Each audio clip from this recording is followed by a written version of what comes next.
पापी लोगों पर लक्ष्मी जी क्यों प्रसन्न रहती हैं? दर्शक बंधुओं, अक्सर आपने देखा होगा कि जो लोग पाप का सहारा लेकर जीवन यापन करते हैं, झूठ बोलकर, धोखा देकर सीधे सज्जन लोगों को मूर्ख बनाकर धन कमाते हैं, वे लोग अधिक धनवान और खुशहाल जीवन जीते हुए मालूम पड़ते हैं। जो लोग लूट खस करके, बेईमानी करके और असली चीज जगह नकली माल बेचकर धन कमाते हैं, वे ईमानदार लोगों की अपेक्षा अधिक सुखी मालूम पड़ते हैं। ऐसा क्यों? जो लोग धन कमाने के लिए छल और हिंसा का सहारा लेते हैं, वे क्यों अधिक फलते फूलते रहते हैं? मित्रों, यही प्रश्न एक बार माता पार्वती ने भगवान शिव से किया था। कब किया था? आइए इस मार्मिक कहानी के माध्यम से समझते हैं। एक समय की बात है। भगवान शंकर और माता पार्वती कैलाश पर्वत पर विराजमान थे और दोनों में विचार विमर्श और वाद विवाद चल रहा था। माता पार्वती प्रश्न करती थीं और भूत भावन महादेव भगवान शिव उनके प्रश्न का जवाब दिया करते थे। ये दोनों अपने अपने प्रश्नों में और उनके उत्तरों में उलझे हुए थे। तो अचानक माता पार्वती भगवान शिव से कहने लगी कि हे भगवान, आप तो स्वयं तीनों लोकों के स्वामी हैं, तीनों लोकों के रचता हैं, तीनों लोकों के संहारकर्ता और पालन करता हैं। क्योंकि ब्रह्मा विष्णु महेश तीनों एक ही शक्ति हैं, तीनों एक ही शक्ति के अलग अलग रूप हैं। माता पार्वती बोली, हे देवाधिदेव, मैं आपसे यह जानना चाहती हूं कि संसार में जो पापी लोग होते हैं, अत्याचारी लोग होते हैं, अहंकारी लोग होते हैं, हमेशा सीधे सज्जन भोले भाले लोगों को कष्ट पहुंचाते रहते हैं, कभी धार्मिक अनुष्ठान नहीं करते, वे लोग सुखी क्यों रहते हैं? क्यों धनवान होते हैं? अक्सर ऐसे लोग बहुत बड़े वैभवशाली होते हैं। क्या देवी लक्ष्मी ऐसे ही लोगों से अधिक प्रसन्न रहती हैं? मैं इस बारे में आपसे जानना चाहती हूं। जब भगवान शंकर ने माता पार्वती की बात सुनी तो भगवान शंकर कहने लगे कि देवी पार्वती, यह संसार सागर है, इसमें क्या होता है, इसकी कल्पना भी नहीं की जा सकती। चलिए तुम्हारे प्रश्न का जवाब मैं उदाहरण देकर समझाऊं। मित्रों, इस प्रकार भगवान शिव माता पार्वती को साथ लेकर जगत का भ्रमण करने के लिए चल देते हैं। भगवान शंकर कहते हैं, देवी पार्वती, तुम्हारे प्रश्नों का समाधान भी हमारी इस यात्रा में छुपा हुआ है।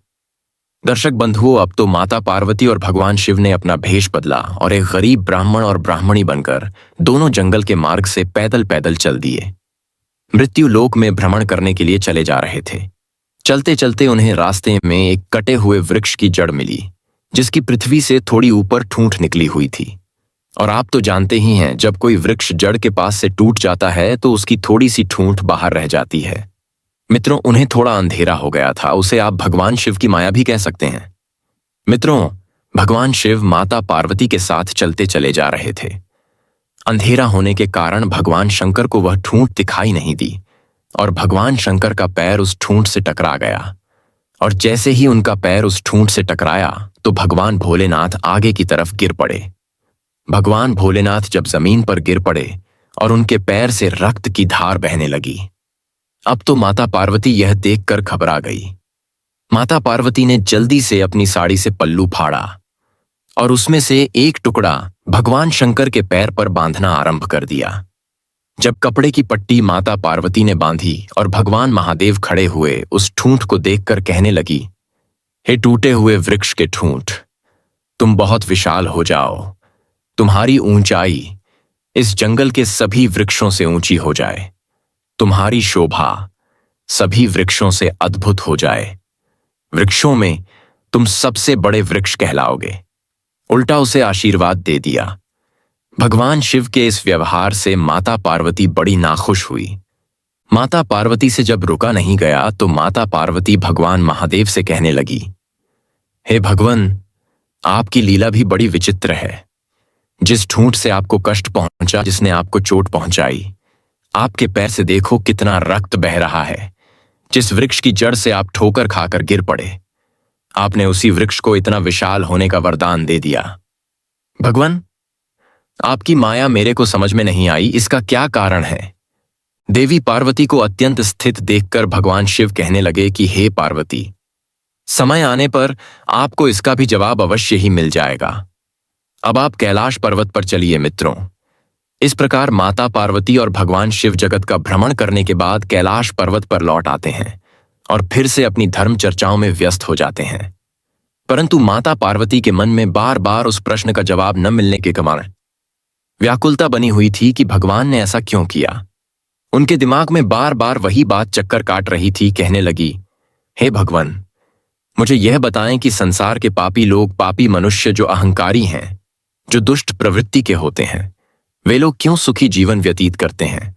दुष्ट लोग क्यों ज्यादा समृद्धिशाली होते हैं? तो भगवान शंकर ने फिर कहा पार्वती से कि पार्वती जी, इस प्रश्न का जवाब आपको समय के अनुसार मिल जाएगा। आप कुछ समय तक इंतजार कीजिए। दर्शक बंधु, उसी काल में क्या होता है कि जो ठूंठ था, भगवान शंकर ने उसे विशाल होने का वरदान दे दिया था। अब तो वह ठूंठ बहुत विशाल वृक्ष के रूप में परिणत हो गया।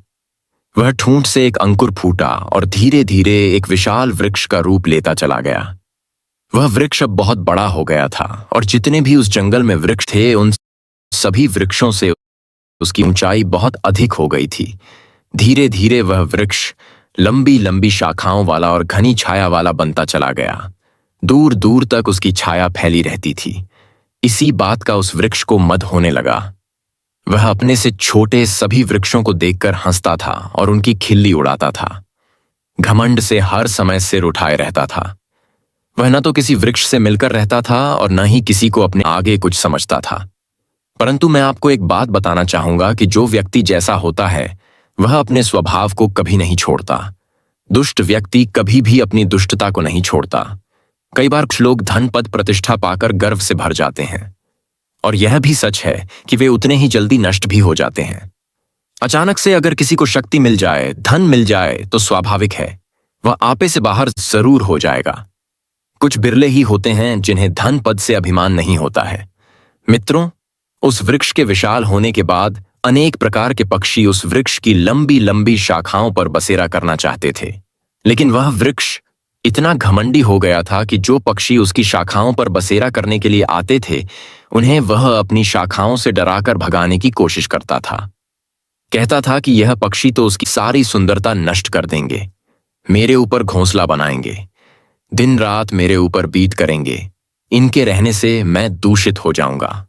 मित्रों, उसके मना करने के बाद भी पक्षी उसके ऊपर अपना घोंसला बनाकर रहने लगते हैं, तो वह अपनी उसी शाखा को नीचे गिरा देता था, अपने पत्तों को पतझड़ कर देता था। कई बार तो उसने पक्षियों के अंडे और बच्चों को नीचे गिरा दिया। इस बात से पक्षी लोग बहुत दुखी हुए। वे मन ही मन उस वृक्ष को कोसते थे। मित्रों, उस दुष्ट वृक्ष की यह करतूत भगवान शंकर भी देख रहे थे। धीरे धीरे जब बसंत ऋतु का आगमन होता है, वृक्ष पूरी तरह से पतझड़ होकर फिर से नई डालियां, नए पत्ते धारण करता है। तो आप तो जानते ही हैं कि बसंत ऋतु में वृक्ष कितना सुंदर हो जाता है। अपने आप को देख देख कर उसका गर्व 7वें आसमान पर पहुंच गया था, क्योंकि पूरे वन में उस वृक्ष से सुंदर कोई वृक्ष नहीं लग रहा था। क्योंकि भगवान शंकर ने उसे वरदान जो दिया था, वह विशाल होने का वरदान स्वयं महादेव ने ही तो दिया था। मित्रों, एक दिन की बात है, बहुत तेजी से आंधी आती है। एक भयंकर तूफान आता है। तूफान का वेग इतना प्रबल था कि जंगल के सारे वृक्ष भयभीत होने लगे, लेकिन वह वृक्ष अपने घमंड में चूर खड़ा था, मुस्कुरा रहा था। उससे छोटे जितने भी वृक्ष थे, वे तो बेचारे मिलजुल कर इकट्ठे रहते थे और वह उस जंगल में अकेला खड़ा था। उसे अपने विशाल होने पर बड़ा घमंड था। उसका बड़ा आकार होना ही उसके लिए मुसीबत बन गया था। उस तेज तूफान से वह स्वयं को बचाने में असमर्थ था। मित्रों, वही हुआ। उस तेज आंधी ने उस वृक्ष को जड़ सहित पृथ्वी से उखाड़कर फेंक दिया और कम से कम 100 क्विंटल मिट्टी उसकी जड़ों से लिपटकर ऊपर आ गई। मित्रों, वह पूरा वृक्ष जमीन से करीब 5 फीट गड्ढा खोदता हुआ पृथ्वी पर गिर पड़ा। उसका बड़ा होना ही उसके विनाश का कारण बन गया। वृक्ष जमीन से उखड़कर जमीन पर ही औंधे मुंह गिर पड़ा। मित्रों, उसी मार्ग से भगवान शंकर और माता पार्वती फिर से संसार भ्रमण करने के लिए चल देते हैं। माता पार्वती को तो भगवान शंकर से अपने प्रश्न का अर्थ जानना था, इसलिए माता पार्वती ने भगवान शंकर से कहा कि भगवान, मेरी समझ में नहीं आता कि आप मेरे प्रश्न का जवाब कब देंगे। तो भगवान शंकर कहने लगे कि पार्वती जी, चलो आज हम मृत्युलोक का भ्रमण करने के लिए चलते हैं। मित्रों, इतना कहकर बातचीत करते हुए शिव और पार्वती जी साथ साथ जंगल के रास्ते से चल पड़ते हैं। जिस रास्ते में वह विशाल वृक्ष जड़ सहित उखड़कर नीचे पड़ा था, भगवान शंकर और माता पार्वती उसी स्थान पर आ जाते हैं। जब उस वृक्ष को गिरा हुआ माता पार्वती ने देखा तो भगवान शंकर से कहने लगी कि हे देवाधिदेव, आपकी लीला भी कितनी विचित्र है। देखो यह कितना सुंदर वृक्ष है, कितना विशाल वृक्ष है। इस वन में इसके मुकाबले का एक भी वृक्ष नहीं है। यह वृक्ष सबसे बड़ा है, सबसे सुंदर है। इसकी छाया कितनी सुंदर होगी, क्योंकि यह सबसे सघन भी है। तूफान ने कितना बुरा किया जो इस वृक्ष को जड़ सहित उखाड़कर पटक दिया। हे भगवान, यह देखो बेचारा जड़ से ही नष्ट हो गया है। इसका क्या कारण है? हे प्रभु, इस सुंदर वृक्ष को आपने इतनी अल्पायु क्यों दी? इसका क्यों उल्लास कर दिया? तो भगवान शंकर माता पार्वती से कहने लगे कि हे पार्वती जी, तुम भी बड़ी भोली हो। जरा गौर से देखो, यह वही ठूंठ है जो आज से कुछ साल पहले हम भ्रमण करने के लिए आए थे, और आपको ज्ञात होगा कि इस ठूंठ से मेरे पैर में ठोकर लगी थी और मेरे पैर से बहुत रक्त बह गया था। मैं पृथ्वी पर गिर पड़ा था। यह वही वृक्ष है, यह वही ठूंठ है। परंतु हे पार्वती जी, मैंने उस समय से क्या वरदान दिया था? क्या आपको यह ज्ञात है माता? पार्वती बोली, हाँ प्रभु, मुझे अच्छी तरह याद है। आपने इस वृक्ष को विशाल होने का वरदान दिया था। महादेव कहते हैं, हे पार्वती जी, यदि उस समय मैं उस ठूंठ को उखाड़ता तो मुझे न जाने कितनी मेहनत करनी पड़ती, और न ही मैं उसे जड़ से उखाड़ सकता था। उसे जड़ से उखाड़ने के लिए मुझे अथक श्रम करना पड़ता, तब कहीं उस ठूंठ को उखाड़ पाता। वह ठूंठ अत्याचारी और अहंकारी था, इसलिए उसका नाश करना मेरे लिए आवश्यक हो गया था। हे पार्वती जी, मैंने इसीलिए उस ठूंठ को विशाल होने का वरदान दिया था। इसीलिए मैंने उससे कहा था कि तुम इस जंगल में सबसे बड़े बन जाओ। हे देवी, देखिए, यह वृक्ष विशाल हो गया। यह वही ठूंठ है, और इन सभी वृक्षों से बड़ा भी हो गया। और जब यह बड़ा हो गया तो इसने फिर भी अपना अहंकार नहीं छोड़ा। इसकी अकड़ ने ही इसे इस स्थिति में पहुंचा दिया है। यह जंगल के सभी वृक्षों से अपने आप को बड़ा समझने लगा था। पक्षियों को अपने ऊपर बसेरा नहीं करने देता था। यह यात्रियों के लिए भी छाया करने से पहले पत्तों को झाड़ देता था। इसलिए यह वृक्ष बड़ा अहंकारी था और बड़ा पापी था। इसने अपने जीवन में कोई भलाई का काम नहीं किया। और याद रखना, जो लोग सिर्फ नाम के बड़े हो जाते हैं, उनसे किसी को कोई सुख नहीं मिलता। उनका जीवन लोहार की उस धौंकनी की तरह हो जाता है जो सांस तो लेती है, पर उसमें जीवन का कोई अंश नहीं होता। जो लोग उस वृक्ष के स्वभाव के होते हैं, जो सिर्फ अपना पेट बड़ा करने में लगे रहते हैं, जो औरों को नीचा दिखाने का काम करते हैं, घमंड के कारण किसी को कुछ नहीं समझते हैं, वे अपने आप को ही देखते हैं, अपने ही शरीर से प्रेम करते हैं, जिनके अंदर अकड़ होती है, ऐसे लोगों को उनका ही अहंकार मार देता है। ऐसे लोग अपनी उसी विशेषता के कारण मारे जाते हैं। यदि कोई इस तरह के स्वभाव वाला व्यक्ति बहुत बड़ा धनवान है, तो अधिक धन ही उसे मृत्यु के मुख में पहुंचा देता है। लक्ष्मी भी ऐसे लोगों के पास अधिकतर इसीलिए रहती हैं ताकि उनका सर्वनाश कर सके।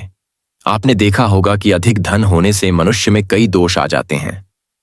चींटी जब मरने वाली होती है तो उसके शरीर में पंख उगाते हैं। जमीन पर रेंगने वाली चींटी भी आकाश में उड़ने लगती है। वह उड़ान उसे विनाश की ओर ले जाती है। कहते हैं बड़ा होना तो सरल है, पर बड़ा बनकर जीना बहुत कठिन है। भगवान शिव बोले, हे देवी, यह वृक्ष जब ठूंठ के रूप में था तब भी इसमें अकड़ थी। मुझे देखकर भी यह झुका नहीं। जो छोटी सोच वाले लोग होते हैं, उनमें बड़ा होने पर इसी तरह अकड़ आ जाती है। वे अपने से बड़े लोगों का सम्मान करना भूल जाते हैं। उनके अंदर नम्रता का भाव नहीं रहता। और याद रखना, जो झुकता नहीं वह किसी को झुका नहीं सकता। अकड़ के साथ जो जीता है वह थोड़े समय तक ही जी पाता है। इसे मैं एक और उदाहरण से समझाता हूं। हे देवी, जिस तरह मुंह के अंदर जीभ और दांत होते हैं, जीभ जब मनुष्य पैदा होता है तब भी होती है और मरता है तब भी होती है, और दांत जन्म होने के काफी दिन बाद आते हैं और मरने से काफी समय पहले उखड़ भी जाते हैं। दोनों में फर्क इतना है कि जीभ के अंदर नम्रता का भाव होता है। वह झुकना जानने का से है, इसलिए उसकी आयु लंबी होती है। और दांतों के अंदर अकड़ रहती है, इसलिए वे बाद में आकर भी पहले चले जाते हैं। इसी तरह जिन मनुष्यों में अकड़ होती है उनका जीवन भी अति शीघ्र नष्ट हो जाता है। भगवान शिव कहते हैं, हे देवी, इस ठूंठ को उखड़ने में मुझे बिल्कुल भी मेहनत नहीं करनी पड़ी। बड़ा होकर यह खुद ब खुद जड़ सहित उखड़ गया। इसी तरह जो दुष्ट व्यक्ति होते हैं वे कुछ समय के लिए धनवान बन जाते हैं, थोड़े समय के लिए सुखी हो जाते हैं और वैभवशाली हो जाते हैं। लेकिन जिस समय मैं उन्हें धर्म पर चलने का मौका देता हूं, उस समय यदि वे नहीं सुधरते, उनमें सुधार नहीं होता, तो हे देवी पार्वती, जैसे इस वृक्ष का जड़ सहित नाश हो गया, ऐसे ही उन पापी मनुष्यों का भी मैं जड़ सहित विनाश कर देता हूं। श्रोताओं, माता पार्वती की समझ में भगवान शंकर का दिया हुआ उपदेश सब आ गया था। माता पार्वती कहने लगी, हे भगवान, आप तो तीनों लोकों के स्वामी हैं, आप धन्य हैं। प्रभु, आपकी माया धन्य है, हम तो आपकी इस माया को समझ ही नहीं पाए। तो दर्शक बंधु, भगवान शंकर ने माता पार्वती को बताया कि किस तरीके से मनुष्य अंत में समूल नाश को प्राप्त होते हैं। रावण का नाम भी आपने सुना होगा। रावण कितना बड़ा योद्धा था, विश्व विजेता हो गया था, तीनों लोकों को जीत लिया था। वही रावण भी लंबे समय तक नहीं जी पाया और एक दिन मृत्यु को प्राप्त हो गया। कहते हैं उस रावण के कुल में मंदोदरी को छोड़कर कोई रोने वाला भी नहीं बचा था, जो अहंकार में भरे हुए हैं और अपने अहंकार के सामने किसी भी व्यक्ति को तुच्छ समझते हैं, उसे नुकसान पहुंचाते हैं, किसी का दिल दुखाते हैं या किसी को कोई हानि पहुंचाते हैं, जो अत्याचार करते हैं। पापों से बिल्कुल भी नहीं डरते। अपना काम सीधा करने के लिए वे दूसरों को नुकसान भी करते हैं। वे इन्हीं मनुष्यों की श्रेणी में आते हैं। वे कुछ समय के लिए सुखी तो रह सकते हैं, परंतु दीर्घ काल तक नहीं रह सकते। उनका अंत जैसे इस वृक्ष का समूल नाश हो गया, जड़ सहित। यह वृक्ष उखड़कर जमीन पर गिर पड़ा, किसी को इसका नाश करने के लिए हाथ नहीं लगाना पड़ा। ठीक उसी तरीके से उन पापी मनुष्यों का भी अपने आप विनाश हो जाता है। भगवान शंकर कहने लगे, हे देवी, जो भगवान के भक्त होते हैं, जो अपने धर्म पर चलते हैं और धार्मिक नियमों के अनुसार अपना जीवन यापन करते हैं, जो किसी को दुखी नहीं करते, दूसरे के दुख से दुखी होते हैं, उन मनुष्यों का, उन प्राणियों का तो मैं हमेशा ख्याल रखता हूं। जैसे देखिए, इस जंगल में अन्य वृक्ष भी हैं जो मिलकर रहते हैं। तूफान का वेग उनका कुछ नहीं बिगाड़ सका। दर्शक बंधुओं, भगवान शंकर की बात सुनकर माता पार्वती बड़ी प्रसन्न होती हैं और भगवान शंकर से कहने लगी कि हे, अब मेरे अच्छी तरह समझ में आ गया है कि पापी लोगों के घर देवी लक्ष्मी क्यों रहती हैं। आपकी माया का कोई पार नहीं पा सकता। मित्रों, इस प्रकार माता पार्वती के प्रश्न का उत्तर देकर भगवान शिव कैलाश पर्वत पर लौट जाते हैं। Time equals 2 seconds।